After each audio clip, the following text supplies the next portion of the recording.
মিথ্যা বলছি না তো? সংকট আর কিভাবে আসবে? মুসলিম বিশ্বের সংকটের জন্য তো দায়ী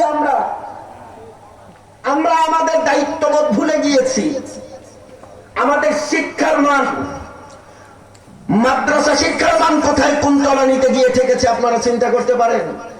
আমাদের সিলেবাসের কি দৈন্য দোষ আপনারা চিন্তা করতে পারেন? লজ্জায় মাথা কাটা যায়।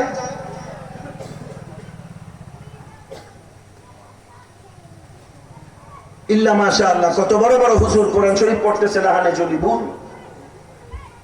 এমন তেলাওয়াত দিয়ে নামাজ পড়লে ওনার পিছনে ওনার নামাজও হবে না, ওনার পিছনে যারা পড়বে কারোটা হবে না।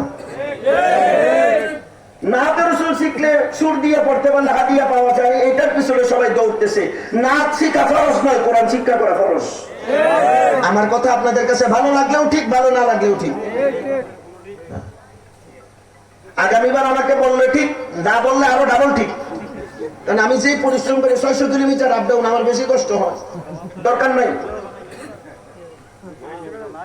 কিন্তু হক কথা বলতে কোনো ছাড় নাই। আর আজকে তো বেশি করে বলবো, কারণ এটা হক কথা যিনি প্রচার করেছেন ওই শেরে বাংলার মাটি, ঠিক না? কোন সংকটের মধ্যে আছি আমি আপনি?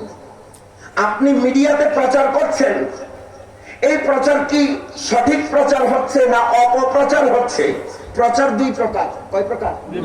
একটা সুপ্রচার, আরেকটা অপপ্রচার।